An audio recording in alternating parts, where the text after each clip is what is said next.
Bueno, damos la bienvenida, apreciado Víctor Mateo, como siempre, para recibir algunas orientaciones del aspecto jurídico acerca de acontecimientos de mucha actualidad. Hermano, ¿cómo estás?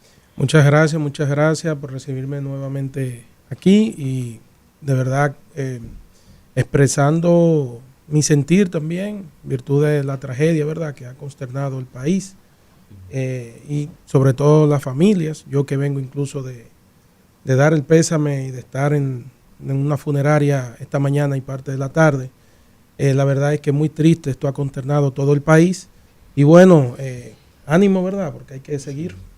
Correcto, bueno, y en medio de todo, Víctor, de toda esta situación, han habido personas que han utilizado las redes sociales como instrumento para difundir imágenes desgarradoras, cosas que uno asume que no deberían ser publicadas.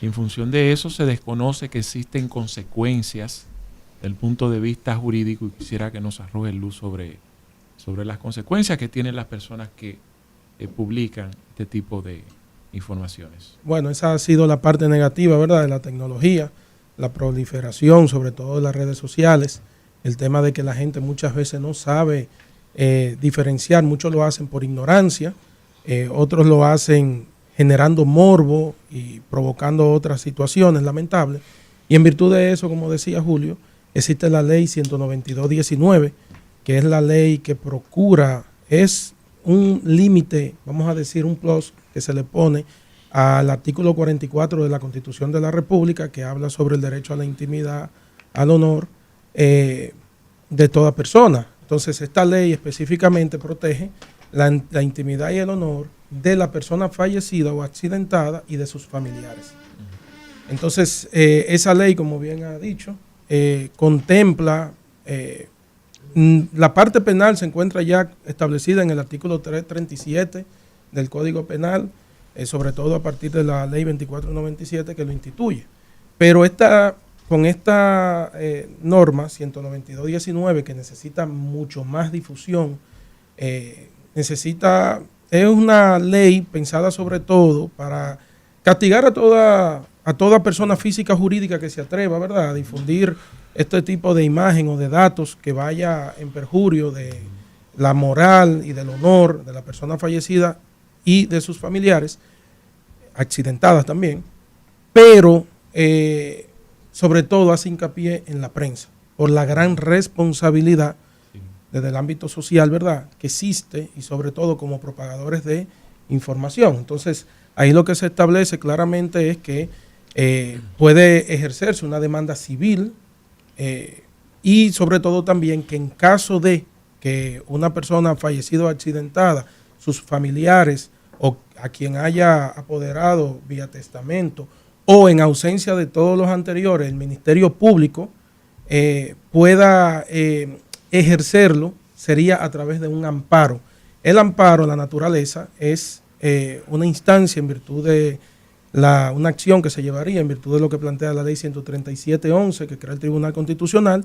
¿Y por qué sería un amparo? Porque se trata de una acción rápida, ¿verdad? Es para buscar una reacción inmediata a la violación de un derecho fundamental, como hemos dicho, el artículo 44 de la Constitución. Sí, sé que eso sí tiene una pregunta, pero hay algo que mucha gente desconoce. Una de las principales motivaciones para impulsar esta iniciativa de ley tuvo que ver por una señora a la cual Susi ayer hizo referencia, que se puso a difundir el cadáver del difunto Juan de los Santos. Correcto. Y lo hizo, como para ella eso es normal, ya no le para nada de eso.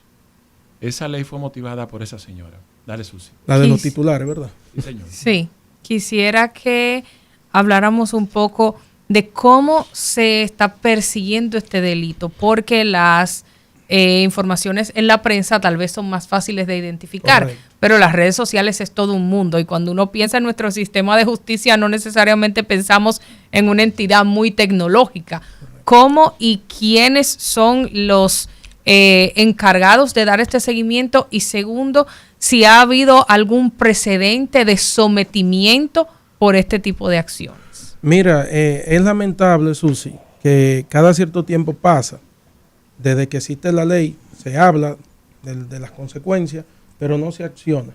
Existe, y una de las legislaciones que fue precisamente observada es la ley 5307 de crímenes y delitos de alta tecnología. Y obviamente que a partir de ahí, ya el DICAT, que pertenece a la Policía Nacional, le da persecución a este tipo de crímenes de alta tecnología y que sería a través, ¿verdad?, de aparatos o dispositivos tecnológicos.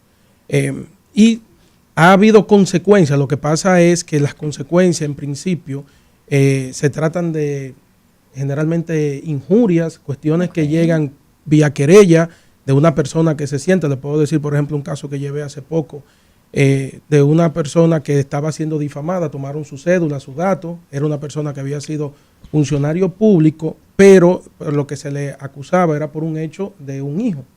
Y entonces nadie es responsable. En términos penales hay un principio que es el principio de la individualidad de la pena. Nadie puede ser responsable por el hecho del otro. El padre es responsable hasta que él tiene menos de 18 años. Cuando cumple a partir de los 18 se convierte en mayor de edad. Entonces es imposible tú imputar a un padre por los hechos de sus hijos o a cualquier tutor. Entonces, en definitiva, yo creo que ha llegado el momento, Susi, de poner un ejemplo.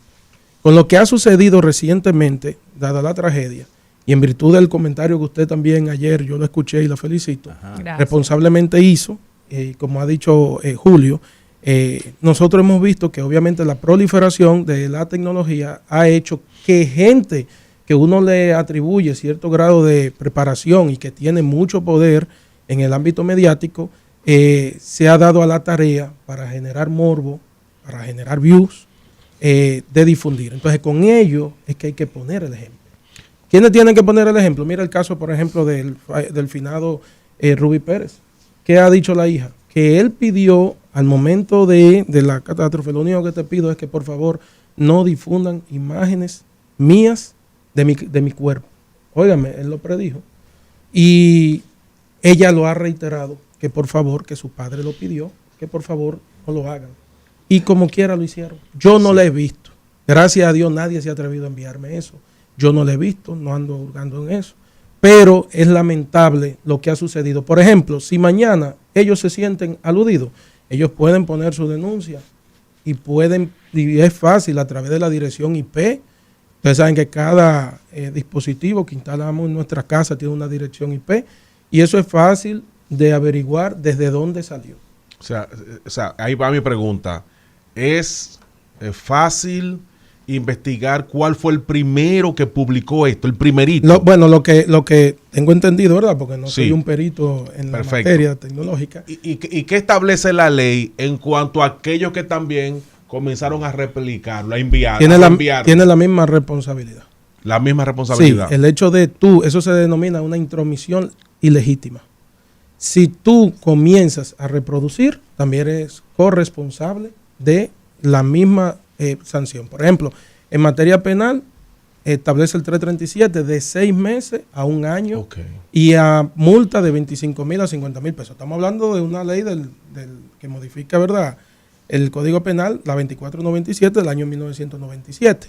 Entonces, pero concomitantemente con eso, se puede entonces, lo que decía, se acciona para solicitarle a esa, primero se le solicita amablemente a esa persona o a la persona jurídica de la que se trate que se retracte. Si no se retracta, que borre las imágenes. Y que se retracte, que la borre y que se retracte. Y luego entonces se acciona en amparo, que va a ser una decisión muy rápida cuando se identifique que se vulneró el artículo 44 de la Constitución y la ley 192/19.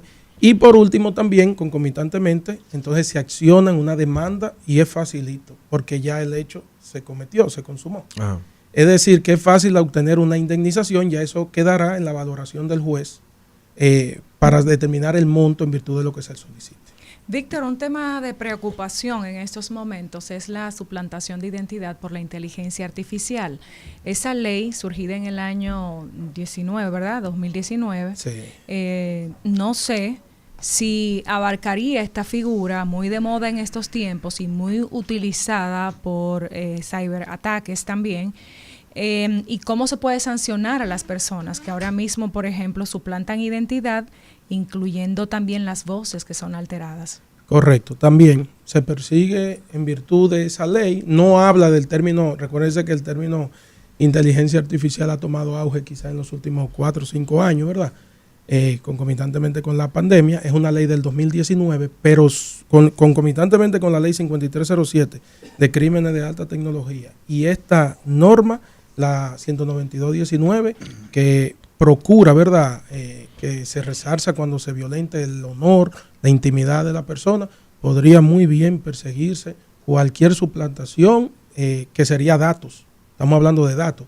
Independientemente de eso, María, algo que se ha identificado y que algunos conocedores procuramos es que se legisle lo más pronto posible por una ley integral, que sea una sola norma que aborde todo lo relativo a datos.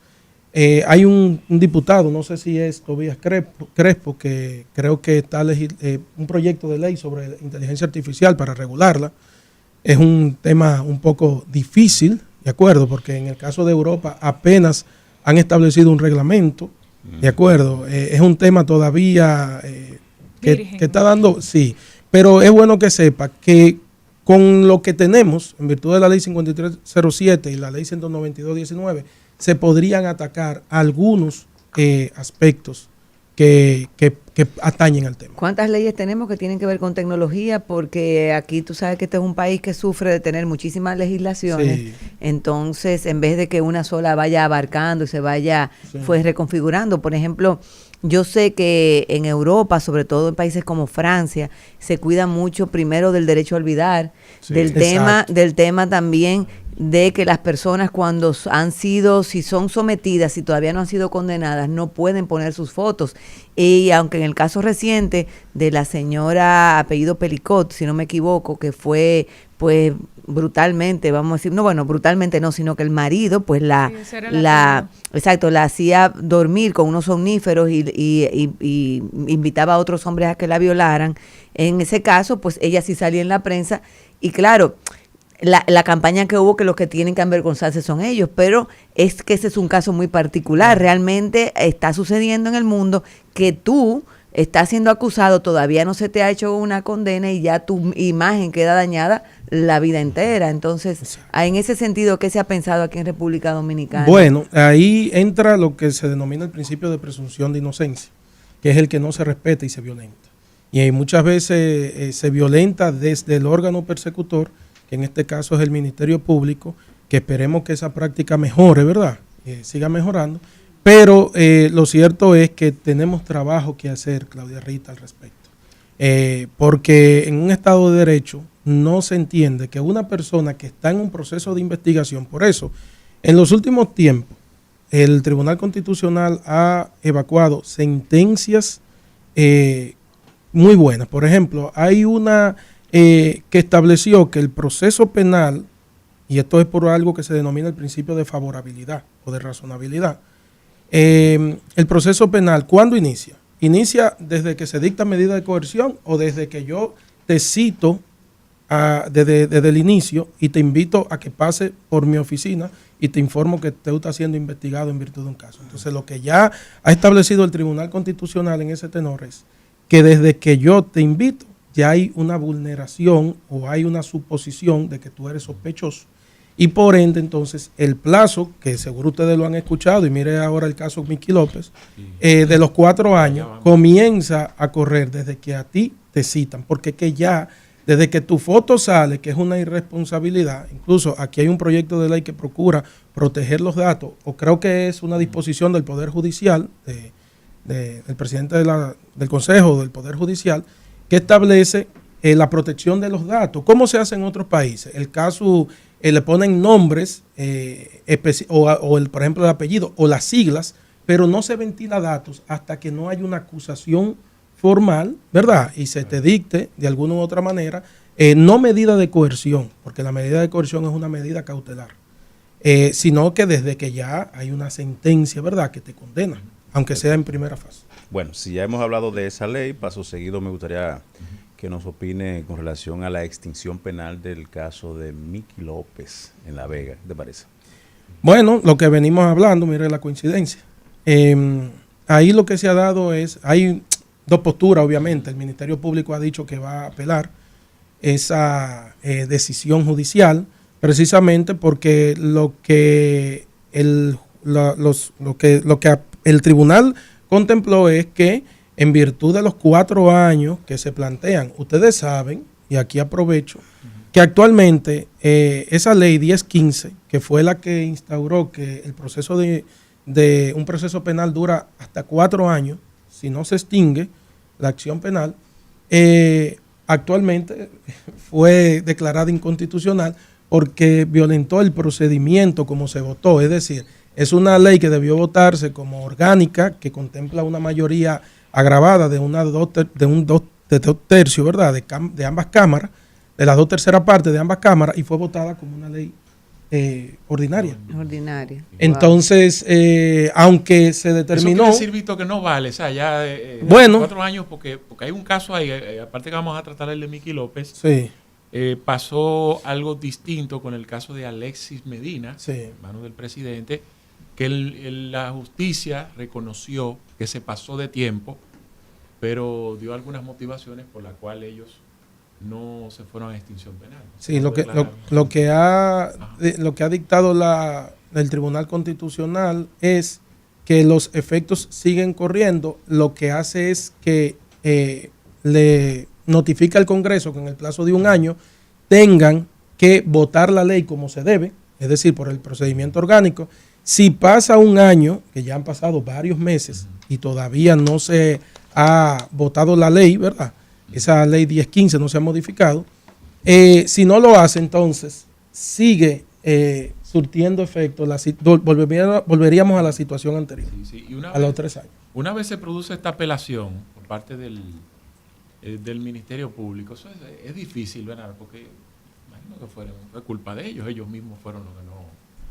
Bueno, ahí ya eso va a la Corte de Apelación, y la Corte entonces, que es un órgano colegiado, va a verificar si ciertamente hubo alguna violación de derecho, y si se entiende que no, que está conforme a la contabilidad que se hace de los años del proceso y que no fue culpa o no fue provocado por el imputado, ¿verdad? En virtud, ustedes saben que muchas veces se enferma, o que el abogado no pudo asistir, o que una documentación que se exige o que debió tener una pieza del expediente. Si se determina y la Corte de Apelación determina que la decisión de primer grado fue el primer juzgado, del juzgado de primera instancia, fue del ámbito penal, fue dictada en buen derecho, entonces lo que va a hacer es ratificarla. Ellos tienen para irse a casación, y por la naturaleza del caso, yo entiendo que este proceso, si ellos apelan, va a durar su par de años todavía, pero mientras tanto, ya hay una decisión favorable para Miki López. Una pregunta, cuando tú hablas de que el tiempo del proceso, ¿a partir de cuándo comienza a contabilizarse esto para el tema de descontar en caso de que sea condenado? El descuento de la prisión en caso de conseguir de lograrse la condena. Lo que he dicho recientemente, el Tribunal Constitucional el pasado año, 2024, acaba de entender, 2024 o 2023, no recuerdo ahora el número de la sentencia, pero hace muy poco tiempo acaba de establecer que desde que a usted lo cita el Ministerio Público y le pone en conocimiento que usted está siendo investigado, entonces comienza a correr, porque se entiende que de alguna u otra manera hay una afectación de derechos fundamentales, claro. Y ya ante el público, ante la gente, ante su familia, usted queda como un sospechoso. Aunque no haga prisión. Aunque no haga prisión. Porque es que aquí se ha desnaturalizado, usted me entiende, el tema de y algo, ustedes, una queja que han llevado ustedes responsablemente a los medios de comunicación, muchos, ¿verdad? No todos. El hecho de que aquí se ha querido establecer una condena previa enviando a prisión vía medida de coerción, que es la medida extrema, la número 7 de 7 que son, es la número 7 y justamente es la favorita del Ministerio Público. Es la número 1. Siempre solicita medida, como medida de coerción, la prisión preventiva. Ahora, Víctor, ¿cómo tú lo ves? Porque uno asume que también es pensando en función de la presunción de inocencia, porque cuando te llevan un caso penal a 5 años, eso es lo mismo que una condena, porque aunque tú no tengas una prisión directa, tú no puedes sacar ni siquiera una energía eléctrica, tú no puedes pasar una tarjeta. Es una condena, sí, es una condena, lamentablemente. Nada. Ahí mira, te cierran todas las puertas mientras tú estás bajo ese eso es proceso. correcto.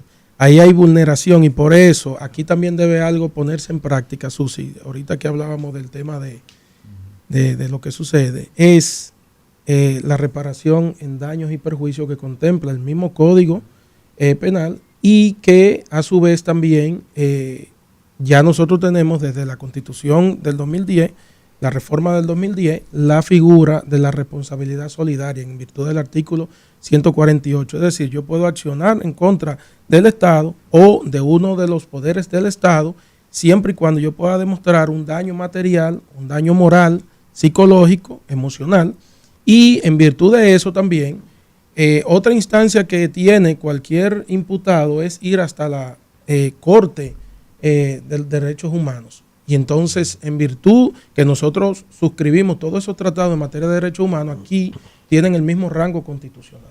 Entonces, cuando usted va a la Corte, luego de tener una decisión definitiva que le favorece a usted, pero ya usted duró 6, 7, 8 años, ¿verdad? En su cara, su fotografía, su nombre, el de su familia, su reputación, que fue bajeado, como decimos popularmente, lo que hay que ir a accionar y a solicitarle al Estado, como ha sucedido en Estados Unidos, muchas veces nosotros leemos noticias de personas que han durado 20 años, 15 años, 5 años, 10 años injustamente. ¿Y qué hacen esa gente? Le ponen una demanda al Estado, ¿verdad?, de los Estados Unidos, y ellos le resarcen millones de dólares. Entonces, aquí hay que construir una cultura. Y aquí la gente lo que decide es en todo, es dejar todo así. Déjalo así. Lo dejamos así, que eso se apague. Ha ocurrido casos de dominicanos que han cumplido condena ya. Correcto. Y luego entonces son inocentes. Recuerdo un caso de una persona que conocí que le dieron unos cuantos dólares muy buenos. Claro, Claudia Rita decía algo muy importante en torno a la ley de no olvido, ¿verdad?